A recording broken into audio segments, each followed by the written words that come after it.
Hey, it's State of State. We got your Nittany Lion update. It's a football discussion with Tom and Justin, so kick back and press play. With former Penn State and NFL defensive back Justin King, I'm Tom Hannafin. This is State of State. This podcast is presented by BetOnline. College football season is in full swing, and the last of the major pro sports leagues kick off this week, and BetOnline is your top spot for all your NBA action this season as well. With Major League Baseball's postseason, the NFL, college football, and the NHL all in play right now, BetOnline is your number one source for your wagering news, odds, trends, and predictions. Get everything on the NBA at your fingertips with both desktop and mobile access for every sport, anytime. Head to betonline.ag today or use your mobile device to get in on the action. Don't forget to use our promo code BELIEVE, that's B-L-E-A-V, to receive your 50% welcome bonus on your first deposit. State of State is presented by BetOnline, where the game starts. Also, State of State is a proud supporter of Blue White Outfitters. Blue White Outfitters was created as a retail shop meant to highlight the confidence, competitiveness, and fearlessness of the elite athletes found throughout the history of Penn State University. Check out the latest Lockdown U and Lawn Boys merchandise today. All sales from Blue White Outfitters directly benefit Penn State student athletes. Visit www.bluewhiteoutfitters.com today. And if you're looking for the perfect beer for Penn State football season, we've got you covered with the State IPA. Special thanks to our friends at Funk Brewing for creating the best tailgate and game day beer for Nittany Lion fans. State IPA is available now at beer distributors, grocery stores, Funk's tap rooms, plus select bars and restaurants. Visit www.funkbrewing.com/beers/state-IPA to learn where and how you can get State IPA. Check out the link in the description of this podcast for more information. Must be 21 years or older to purchase. Please drink responsibly. Ladies and gentlemen, the Penn State Nittany Lions somehow managed to pull out a victory in a game that probably should not have been as close as it was. Penn State ultimately edges Indiana at home by a score of 33-24, and it literally came down to the last few minutes to do so. I don't think anybody saw this playing out the way that it did. There are a lot of concerns that come out of this, but the old adage is a win is a win is a win, so you'll take the win. But Justin, this was the last way I expected this game to go down. And I saw people hopping on social media thinking, oh no, is this going to be Illinois 2021 all over again? I mean, it was a slow start and not the game that I was expecting. I mean, come out with a W and, the late big play touchdown, I think is something to be proud about. But man, this was not the type of game that I thought we were going to have against Indiana, just in terms of, penalties and just mistakes. And just like you said, frankly, just not being this close of a game after last week. But when we got through, and let's talk about it a little bit. Self-inflicted wounds. That's something James Franklin talked about after the Ohio State game and in the press conferences that he held this week. And it just seemed like overall, the offense, yes, absolutely the problem. We're going to dive into that plenty. But the defense didn't seem like its normal self, until the end of the third quarter. It was very out of character for one of the best defenses in the country. Thank you, first of all, for everybody joining us live here on our YouTube channel. Like, comment, subscribe, turn on notifications for those of you that are listening to the audio version of this down the road. Rate us. We appreciate it. For all of you hopping in the comments section, we will get to as many of your questions and comments as possible. And the super chat function is engaged. So if you want to donate to the channel, it allows us to do more stuff like this, these live post-game shows for all of you. Matthew, yes, it's a W. I think that's the big thing to walk away with. Man, that offense is suspect. If it wasn't for the running backs, this could have ended badly. We can start there. I mean, I look at this. Katron Allen really came on late and had some strong, tough runs and receptions as well there in that, I guess you call it the game-winning drive that really kind of tipped things for Penn State. I wouldn't say it was the huge tipping point, but still it certainly helped. Nick Singleton as well getting involved. Singleton, 15 carries for 50 yards, a rushing touchdown, plus 5 catches for 31 yards. A lot of work for these two. Starting with the running backs, Justin, how'd you feel about their contributions today? I mean, they attacked the running game. I will say that. I mean, we didn't have the explosive runs that we were looking for, but they controlled the ground game, especially Katron and Nick in different moments of the game, like you said, coming down to that final drive. But I think they did a great job. I mean, you saw about Katron, 18 for 81, 4.5 yards a carry. I mean, no touchdowns, and then Nick 15 for 50. And critical moments of the game, like I said, those aren't like crazy outblown stats, but just from controlling the ground game, controlling the flow of the game. I think it neutralized some of where we were going wrong today. Like you said, last week we threw the ball like 40 plus times. That's something that's completely different on just our identity. So this is closer than what we've been doing for the rest of the season. But like you said, just execution, making plays on third down. I mean, even though it's just a better conversion than we had last week, still got to like make those big plays on third down, beat the one-on-one matchups and things of that nature. And I think that's what we seen, and kind of the running game helped, get us over some of those humps. But I mean, it's a victory, but again, you know, it's just barely better than what we got to do to get past the team. And it's just like we would think we'd be a little bit more explosive against Indiana. But like, kudos to Indiana. We talked about it previously about this game. Like, they're going to come out ready to play. Coach Allen and that group, and just they did. They came out. I feel like Indiana came out putting their best effort forward. But Penn State weathered the storm and came out with a W. But yeah, just gotta, you think, just be a little bit more efficient at the beginning. Matthew, all over the comment section here, IU looked like they wanted it more. Hard to argue that for a good portion of the game. The body language wasn't great for Penn State in that first half, but obviously things flipped there in the second half. Justin, to the point you were just making, Penn State 7 of 18 on third down this game. Obviously marked improvement from the Ohio State game. It's still under 50%. It's not as big of an improvement as you would like to see.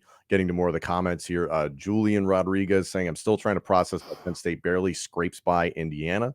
Paul Wall saying Penn State barely beat the worst team in the Big Ten.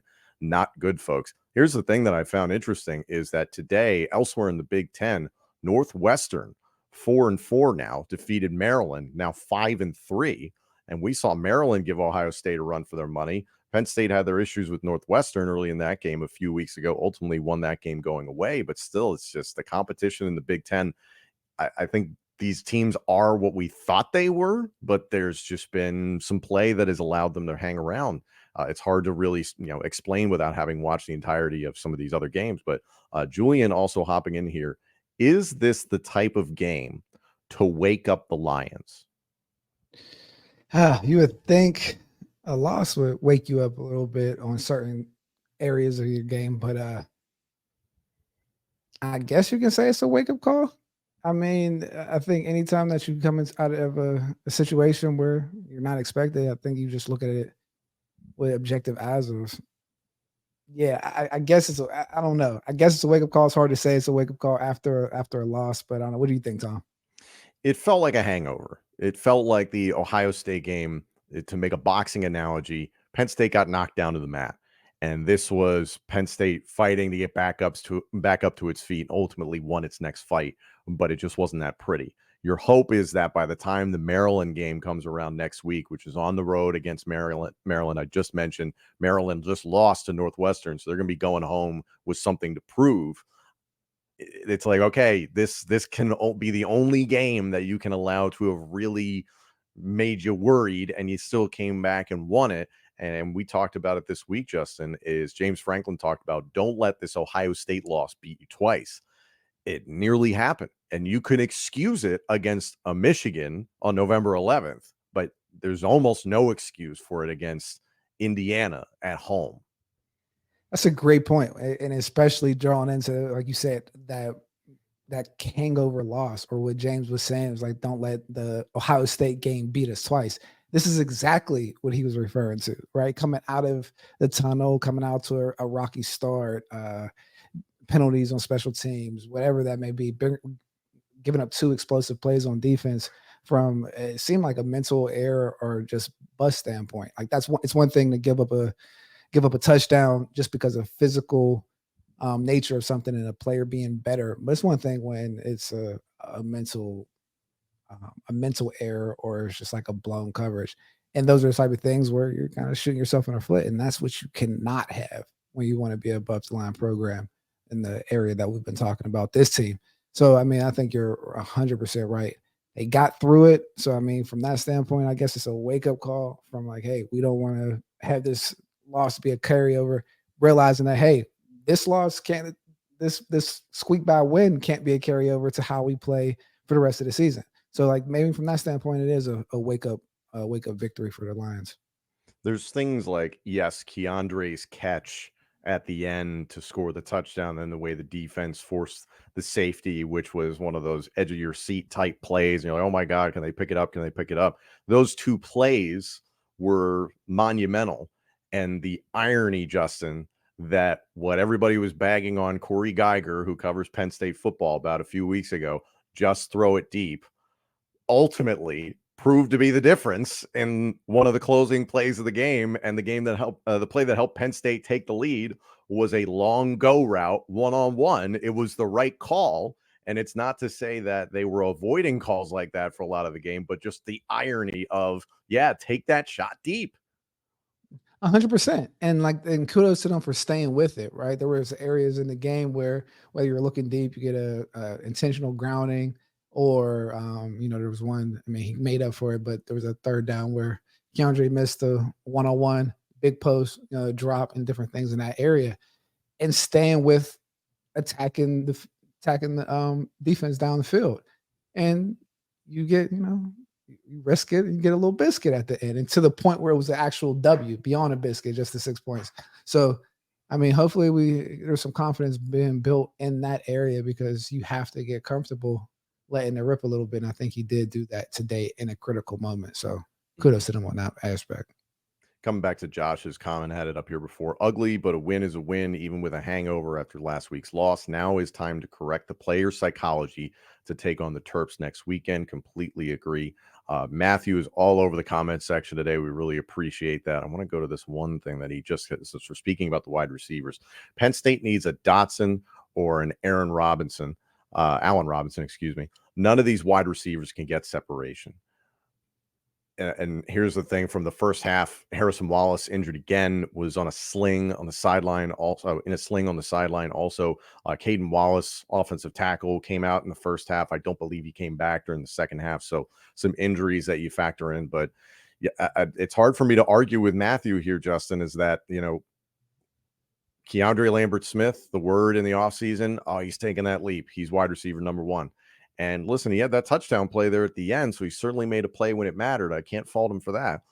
And his numbers, don't necessarily indicate a guy who didn't do anything remarkable today. 6 for 96 and a touchdown on 9 targets. Like, that's not a bad day for a lot of wide receivers. Still, it doesn't feel like a wide receiver one definitive type performance type player at this point. Dante Cephas, you and I were hearing that this guy could be number one as well, that he could supplant Keandre Lambert-Smith.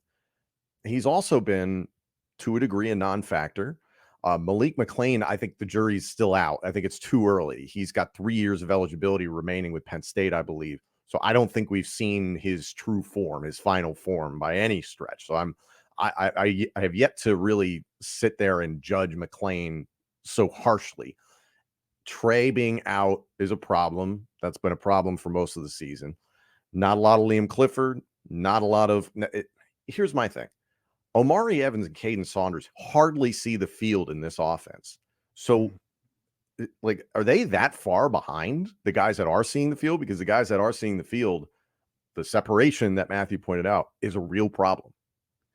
Well, it makes you wonder, right? I mean, especially at the receiver position, it's a heavy trust position for a coach to play, especially when you're dealing with a young quarterback, where you can, like, hey, is this receiver going to be where he needs to be, read the coverage the right way, find the right holes, so it's not easy turnovers and things of that nature.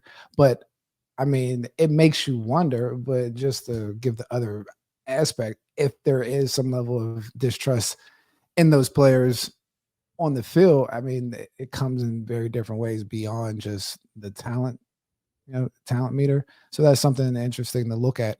But on top of that, I would like to say, I mean, to find Jahan Dotson or Allen Robinson is not an easy feat, right? You're talking about first round talent from that standpoint, but you're also highlighting the importance of finding those special players on the perimeter. Like to say, just finding another first round draft pick is not an easy feat. Like that's why it's so important when we talk about like the NIL era or the transfer portal. You see guys like Keontae Coleman from Florida State and just like those dynamic type of players that schools like Florida State to upgrade the roster. I know we brought Dante Cephas in, or even looking at a Keandre Lambert and understanding what he can bring to the table. I mean, there is something to having a number one receiver that is a consensus, hey, one-on-one matchup winner, right? When you talk about, hey, we have a guy that we can go after, we can draw up plays in the dirt and just get him open. I don't know if we have that on the roster, but to that extent, that is I mean, that there's an intentional effort to finding those type of players. And so when you say having, I'm just going back to the point of having an Allen Robinson or Jahan Dotson, that is like understand the weight of that statement because those players aren't just easy to find.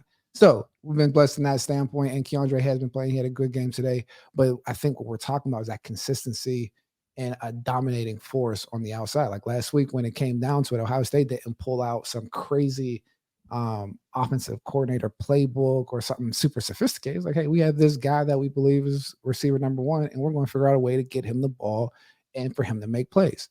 I think that's what we're looking for because even if it was Deshaun Hamilton when he was here, he played that role where it was like, hey, we need a win now. Who are we going to? Oh, go to Deshaun. He's going to make a play, right? So like it comes in very different ways. I mean, I'm saying he's a fourth round draft pick as well, but those are the He type was of the guy. players. He was the guy. He No was the question. guy, and that's what you expect from the guy. So like just to find that fine line of someone that can be successful with and where we're lacking in that position because there are areas where we have to win the one-on-one matchups, right? Like when teams challenge us, and Keandre has to make those big catches on third down. And I mean, great great winning touchdown and all those different things, but just to the comment of where we are lacking at receiver, just understanding the dynamics of what those pieces look like and the process and bringing them in.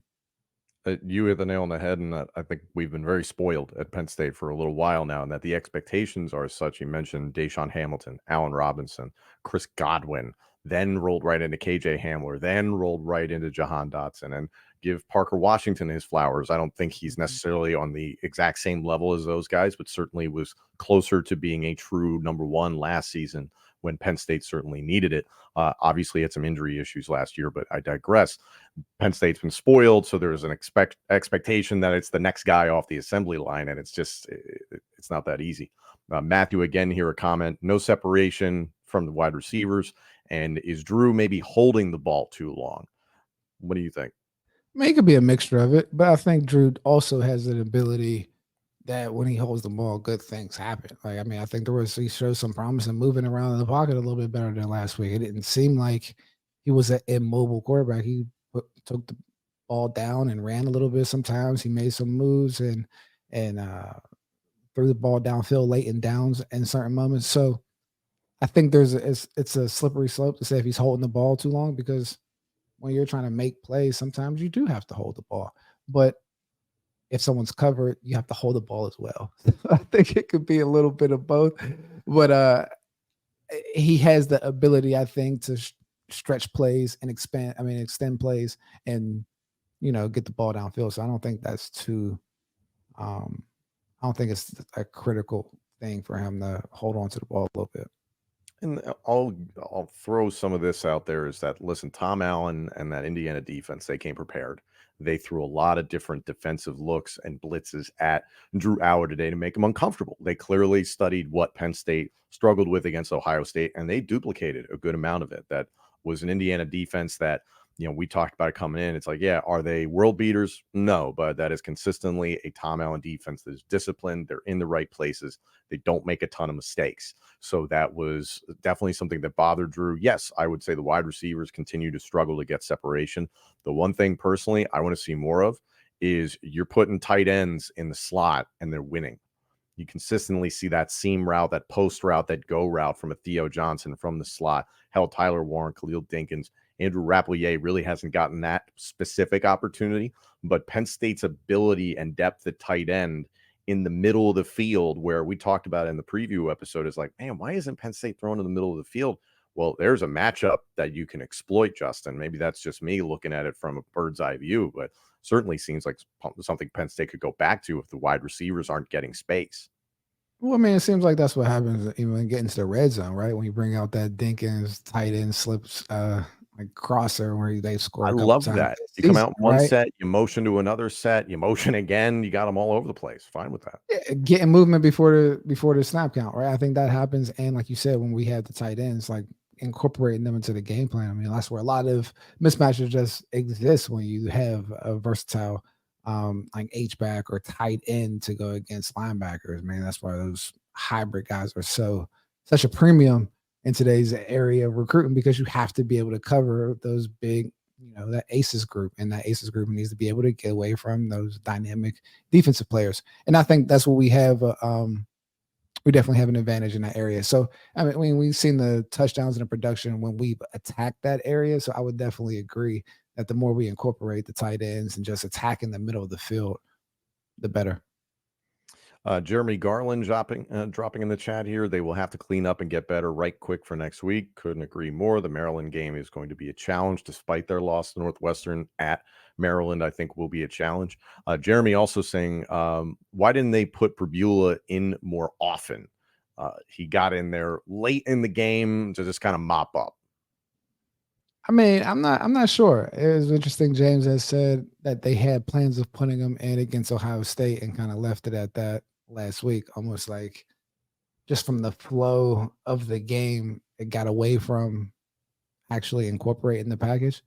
But I can't answer that why they're not running the package. I mean, until you get complete control of the identity of the offense, sometimes it's hard to run that dual quarterback look if we're having choppy third down situations or choppy pass execution on a consistent basis when you're really trying to establish who you are on offense. I know it's in the middle of the season, it's kind of late into that, but I mean, we've been still been having hiccups on offense, and so I mean, it's hard to throw in a quote unquote package when you talk about just the flow of the game theory, and understanding how you're trying to call your offensive plays and just staying on script and setting up the rest of the game. Sometimes it doesn't fit, and maybe it doesn't matter if it fits or not. So like, I'm not sure, but it's tough to call for a package when like the offensive identity isn't established yet. Even though the fall can feel jam-packed, HelloFresh makes whipping up a home-cooked dinner actually doable with quick and easy options, including their 15-minute meals. That's less time than it takes to get delivery. And with everything pre-portioned and delivered right to your door every week, it really is a no-brainer. Some of my personal favorites, the pub-style shepherd's pie is delicious, and the fully loaded pork taquitos, two of my favorite dishes. And Justin, on top of that, they're healthy, they're fresh, and they save me time and money. Talk about convenience, something that tastes good and saving money. I mean, it's essential in my life where I'm just running around, whether it's podcast, talent management, dealing with my daughter in tennis and moving around, and having a healthy, convenient meal that saves money on the grocery bill, and just the food budget is amazing. It's a +1 in my book. You hit the nail on the head. We all know HelloFresh takes the hassle out of mealtime, but did you know it can also save you money? HelloFresh is 25% less expensive than takeout. So that means you can get an easy home-cooked meal on the table and more money back in your pocket. So head to HelloFresh.com/50Lion and use code 50Lion, that's 50LION, for 50% off plus free shipping. Again, that's HelloFresh.com/50Lion and use the code 50Lion, 50LION, for 50% off plus free shipping. HelloFresh, America's #1 meal kit. I completely agree with that. I really do. And Penn State fans have this expectation of this Bo Perbula package because the coaching staff has put it out into the universe that there will be a Bo Perbula package. It's been talked about from winter workouts through spring ball, the off season, summer. I mean, like it's been out there for a while. So everybody was kind of like, oh, well, we might see this as a wrinkle. And to your point, there's certain pages of the playbook that you're not going to touch if you can't handle the meat and potatoes, so to speak. Julian Rodriguez getting in the chat here. What happened to that physical punishing team that would bludgeon opponents for 4 quarters? Can that team please stand up? And I think this comes back to, not to downplay the competition Penn State for its first 6 weeks, first 6 games, but I think it's been proven what that competition was. And West Virginia, I think, has been probably the best team in that first 6 games that Penn State endured. And then obviously Ohio State, a class above. But some of those wins, in retrospect, they look good based on what we know Penn State to be now. And you bludgeoned some lesser opponents. You bludgeoned some teams that you should have bludgeoned. This was a team, frankly, you should have beaten a lot more soundly than you did. But I think the big thing to take away from this game, Justin, and Matthew said, the D showed up when we needed it to. We've not said that once all season.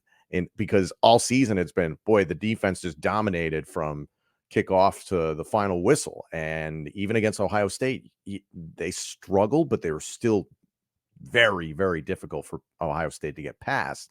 This was very different. What was going on with the defense today? I mean, the two big plays, right? We talk about explosive plays being unacceptable. I mean, the first one, I'm not exactly sure what happened between Zaki Wheatley and Jalen Reed. It looked like they were playing like a quarters concept. Like one was like almost supposed to carry number 2 up vertical. Sometimes you have different principles. Number 2 up, you stay with them. I didn't get this full view because I don't have like the film, but it looked like Zaki Wheatley was sitting on number 2. He got on top, and Jalen Reed didn't get over top of number 2. And that standpoint, I don't know if it was like a 2-man type of situation. But long story short, you can't get beat by the deepest man from that standpoint. It seemed like a technical error from that. And on the second, like it was the wheel route. I mean, they had a corner blitz on from Johnny Dixon, and you saw KJ Winston kind of edging up from the inside. And I don't know if he was supposed to play a stock technique underneath or Jalen Reed supposed to get over number 1, which is the receiver that would be displaced once the corner blitzed. And neither one of those things happened. Jalen Reed kind of stayed in the middle. KJ Winston stayed down, and the receiver went uncovered. So that is what happens when you play with the opportunistic defense and a blitz heavy style defense. I mean, you grow up and you always think like, hey, we're going to blitz and that's the way we want to play. But there's a true risk reward to also blitzing because there's a lot of moving parts to the mechanics that the defensive players have to play. They have to pick up and read. I never even realized how critical pressures were until I got to the NFL. And we would have our blitz period. And that's when coaches would go crazy, kick people out of practice, because if you're going to have a coach or an aggressive defensive coordinator, you have to be buttoned up, on point, hair on fire, and extremely intelligent and sound when you're blitzing. So those are one of the things when you play for opportunistic style, attack style defense for Manny Diaz that are on the other side when things aren't buttoned up. So I think that is what we saw in the explosive plays early on, and we have not seen that throughout the season. But that's the dark side of exotic blitz defenses when players don't play their assignment correctly. It can get bad quick. And that was something we saw last year with Manny Diaz's defense, is that, yes, it was a very good defense, but still, I would argue this year's is better. And you would see more situations like that where, yeah, they'd give up an explosive or something like that. So I almost look at those big plays that occurred, those 2 big long touchdown passes in the first half, 2 singular plays, anomalies in the grand scheme of things. Yes, they really hurt you because 14 points on the board. That's a problem, obviously. But in the end, it's like, yeah, Penn State finally got things together. Tackling wasn't great for the first half, and it seemed like they got things organized. Matthew getting in the chat here, Daquan Hardy is a playmaker. Completely agree. He nearly took another punt back for a touchdown. His tackling was a little suspect in the first half, but still everybody seemed to get it together defensively there in the second half. So I know, Justin, there's some times where people are like, yeah, like halftime adjustments aren't real. Like some people are like, yeah, you get in the locker room, you talk about a couple of things, but like there's no major changes made. It's tweaks. And it seemed like going into the locker room, I'm hoping the guys were read the riot act, because they kind of earned it at that point. And we know what James is like. We know what Manny Diaz is like. And hopefully that turned things around. But defensively, they just seemed like they woke up in the second half. Yeah, I mean, we talk about special teams being a defensive component of the game, and I think that's actually what sparked the turnaround. I think the botched punt um, from Indiana, us covering, and then kind of going into scoring, and also even though the spark plug of Daquan almost returning the punt return, it was demoralizing from that standpoint. And just even circling back to what you said, yeah, giving up the two explosives is demoralizing from just a point standpoint. But when you give up explosives like a 90-yard touchdown or a 60-yard touchdown, not only does it take the wind out of the team and the defense, it puts your defensive coordinator in a peculiar situation to how to call the rest of the defense, because now you're on your heels, because when I'm attacking, we're getting beat deep. So like it really puts us giving up explosive plays in a very hard spot for the rest of the game. And you saw that they answered the bell the second half. And yes, Daquan Hardy is a playmaker, having someone that can return punts, make plays in between, and even having the ability to have a sack, you know what I mean, on pressures and things of that nature. Because when we see Penn State lead in the country and defensive back pressures or sacks, when you had Johnny Dixon blitzing or Cam Miller, and you see Daquan Hardy, like those are the areas on the back end that just have to be tied up so we can experience the benefits of having this dynamic defense and guys getting after the quarterback. But it's something to button up, and it comes with the territory of, again, that type of defense.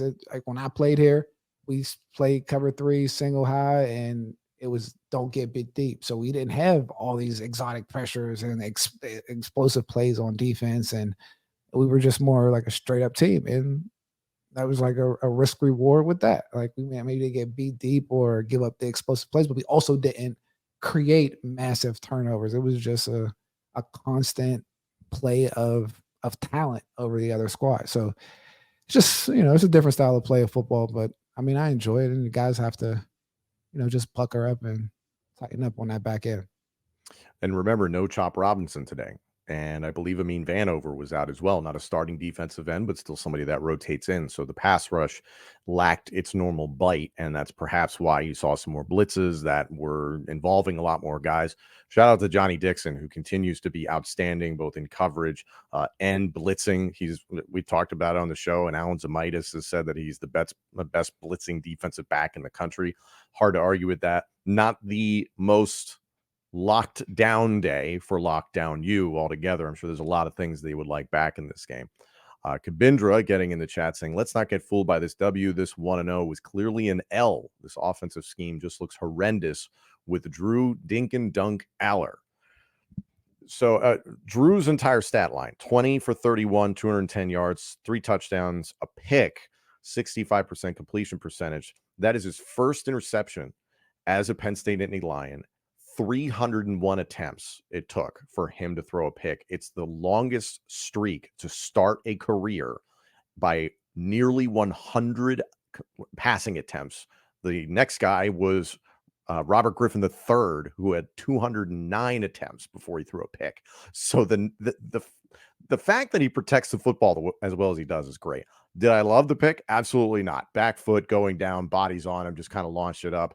He wants that back. There are plenty of throws that I think he liked back. I think there were plenty of looks today that he would like back. The dink and dunk aspect, we talked about it through the season, is that, I kind of think this is the offense, is that it's a little more West Coast. It's nickel and dime you down the field.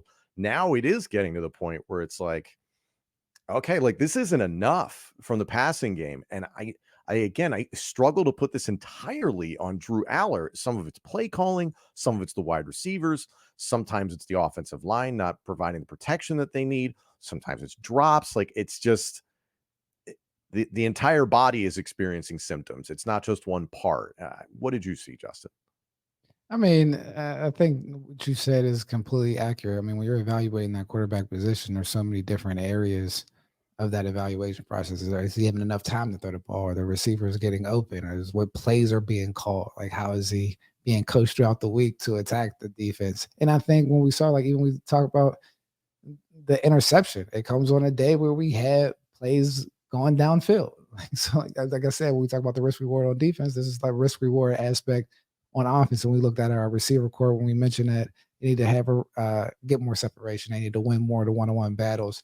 Saying that you need an Allen Robinson or Jahan Dotson type of player, like all those different type of things go into that quote unquote deep dink and dunk outcome of Drew Aller. And I mean, it's unfortunate, but like you have to look at it in a comprehensive view when you're looking at that quarterback position. So I mean, it's not all on him. I mean, Mike Yurcich has to help out in how he calls the game, how he's attacking the different defenses and things of that nature. But I mean, I think that's what we're continuing to see is like trying to still find their rhythm and where they fit. And when you have hiccups on certain areas of your offense, I mean, I think that's what we're seeing. You know what I mean? So I don't know. I don't know if I'm answering that question or not, but I don't know. I don't necessarily know what the answer is outside of getting Drew or Mike Yurcich on this show to explain like why this play call here, there, and that's not I gonna mean, happen. But but I mean, like, and it's not even. I don't even know if that's necessary, but it's just like no, but still. I mean, just to the point of the comment though, it's just I mean, there's a level of dink. I mean, one of the best quarterbacks in NFL history is a dink and dunk guy, and Tom Brady. So, like, it's just how you slice it. Because when it's operating beautifully, I mean, like the West Coast offense is basically a dink and dunk offense when you want to think of it that way. So, like, I don't like the negative connotation of a dink and dunk type of perspective because when it operates beautifully, I mean, we love it. We watched the 49ers. We watched old Bill Walsh, the West Coast offenses. Like, and even the Jerry Rice, even though there were big plays in there, but it was built off of having a foundation and a route tree that you can dink and dunk essentially throughout the field, making the right reads. And if that's what they're trying to implement, I mean, Technically, they are doing that. It's right? not as You know what I flashy mean? or Like, sexy as we like, but exactly. So it's just a matter of executing those big plays and being efficient and getting a rhythm, winning on third down, converting, and continue to move the chain. So I mean, I think we were just in for a surprise today against, Indiana. They got a little turnover, a different offensive coordinator, so coming out with a little bit of different spunk. We mentioned that in the show last week of how do you prepare for an offense that's coming out against you, that something completely different that you've seen. So maybe that was some of the little hiccups that we witnessed early in the game, where it's like, hey, it's something different than they've seen on film. But you never know. credit to their quarterback Sorsby, 13 of 19, 269 yards, 3 touchdowns, and an interception, 68% completion percentage. He had himself a good game.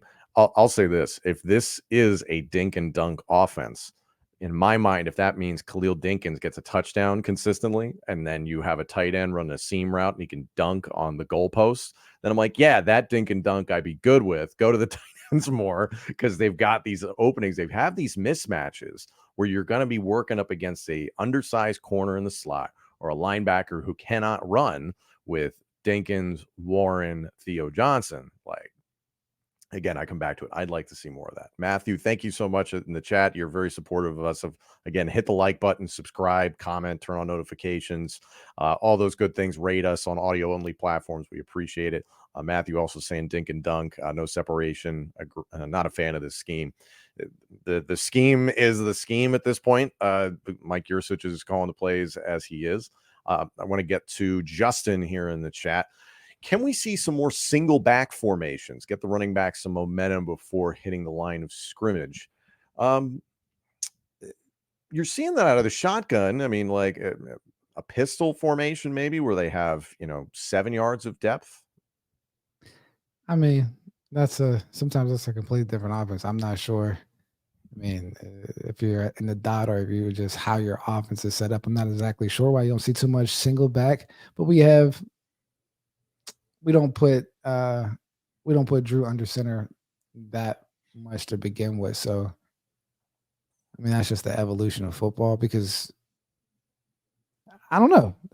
I guess it's a good question because you just don't typically see single back, dot formations in college football anymore. I mean, it's typically like a pro style type of If deal. Drew was under center, but that's really not the way the offense operates. And then even if Right. Drew was under center, say you want to go power I, this is not a system that has a fullback.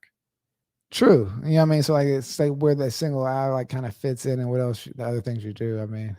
You could throw some wrinkles in there, but yeah, I think you're more so asking why don't we get Nick Singleton and these guys getting downhill a little bit more or Right. just more of a power attack. But I think we saw it a little bit today with the T formation. And I mean, it got off to a little puttery start and then we ended up scoring a little bit later, but that was kind of our I formation under center type of bully ball approach. But I mean, we'll see how it continues to progress. But we didn't even execute that to the level that we probably want to, even though we scored a touchdown out of it. Yeah, and Justin in the chat here, kind of piggybacking on what you just said, Jay King, zone read isn't working, no threat of quarterback running, and very rarely pulled a quick throw. Seems like they're missing the biggest positive aspects of the concept. I understand. Yeah, Drew, not the most mobile quarterback, ran a good amount today. He bought himself time. He had some positive gains, but yeah, he's not Trace McSorley in that he has a surefire running ability that the offense can lean on. But do you agree with this point that Penn State is missing the biggest positive aspect of this concept? Pretty much the zone read not working, or just that Drew's not like a running. I think the question is mostly the zone read not working. Yeah, well, the zone read not working. I mean, I can definitely understand that if you don't have a threat of Drew actually attacking you from that standpoint. But I don't think it stops you from having a successful zone read attack from the gun as well. Like I think it's kind of it's a double-edged sword. I mean, you can have a zone read without a quarterback that doesn't run, that's not a running back per se, like, or get lost at what I'm trying to say. Yeah, being unsuccessful at like running the ball from that position doesn't mean that the zone read attack can't work without a running mobile quarterback. So like I don't know. I just need to execute the play calls a little bit better and move along that path. I don't know, it's kind of tricky for me. Matthew, once again in the chat, Chop must be key because he was obviously missed today. I concur with that. When you have a guy who is probably a first-round draft pick and arguably the best defensive end in America missing, arguably the best pass rusher in America missing, I think it's going to be a factor no matter what. On a positive note, thank you for some positivity here, Eli Hoff. DDS, denied Dennis Sutton, is a beast. I can see him being a high draft pick. I think I have to agree with that, Justin, and you and I have talked about is that his build is unique for the position in that he gives me, I don't think he's filled out entirely, but he gives me the vibes of a Myles Garrett in terms of the wingspan and the size and the speed, all of that stuff combined. He's just not put it together yet, but deny Dennis Sutton is a real presence at the end. No, he's definitely a specimen. I like to tread lightly when you throw Myles Garrett into the conversation. I'm not saying he is. I'm saying wingspan. I understand, but like that's I a agree with different you. that's You're a right. different category. But in that fold of like you talk about just a specimen and the way he plays at that size and being able to move and his ability to affect the pass rush, I think makes him have the makings of a possible high draft pick if he continues to progress in his production on the field and just his level of play. But he's definitely somebody that we should definitely keep an eye on. And I mean, I'm sure the NFL knows about him. I'm sure they're aware of him. Chris from Penn State almost gave me 2020 vibes today, and I feared the worst today.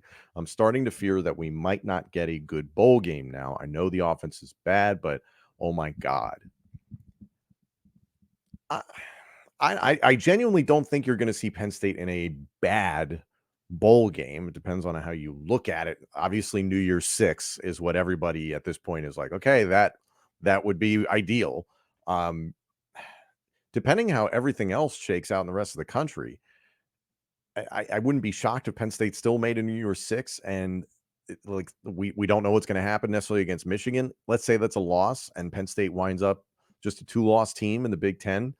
There's still value in Penn State. And I always go to the off the field things when it comes to evaluating Penn State in a bowl game, Justin. This is a fan base that travels. They tune in for the game. Penn State is a money brand. So even if you're going to put them in a lesser bowl game, it's not going to be that much less. It's hard to keep a blue blood brand, excuse me, like Penn State out of these major bowl games where they want eyeballs and butts and seats. That's the positive at the end of the day.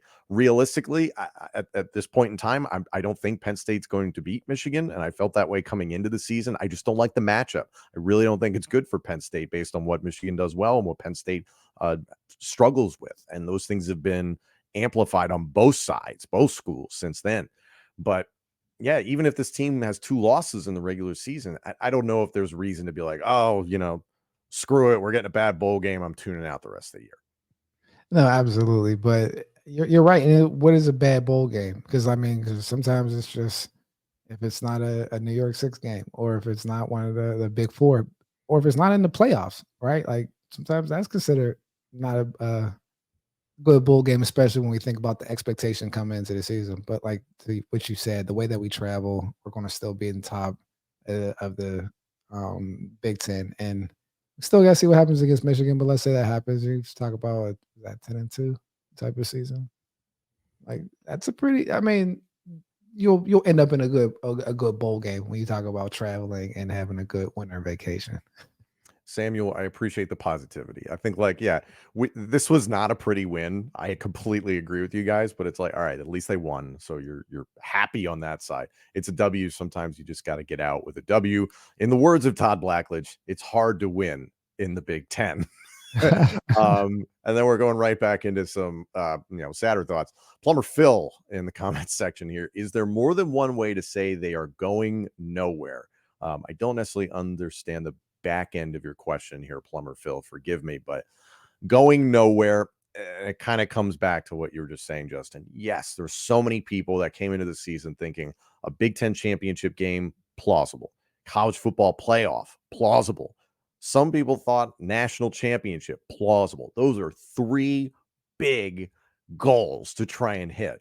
And now that we're seeing what the team is, if anything, and I'm not trying to punt to next season, but it kind of is like, the building blocks are here, because we felt like the building blocks were there last year. And now it's like, okay, now these young role players, these young big role players, I guess I should say, of Aller, Singleton, Katron, wide receivers that are coming up through the ranks, young offensive line talent. Let's not forget about that. Yes, Olu is outstanding. The rest of this offensive line, I think it's been proven that this is just not what we expected it to be, and that's unfortunate. I think there's real talent on this offensive line, but there is a lot of work that Phil Trautwein has done recruiting to get offensive line talent. I think offensively, you're going to see progress into 2024, and I know that's what nobody wants to hear. Everybody was like, that progress is supposed to be realized in 2023. Yeah, 100%. I completely agree with you. And when that's like, it only gets tougher moving forward. We got USC, we got UCLA, UW coming into the fold, and the competition gets stiffer. But you're absolutely right, and this is based on the expectations coming into the season, where it's kind of tough to swallow. Yeah.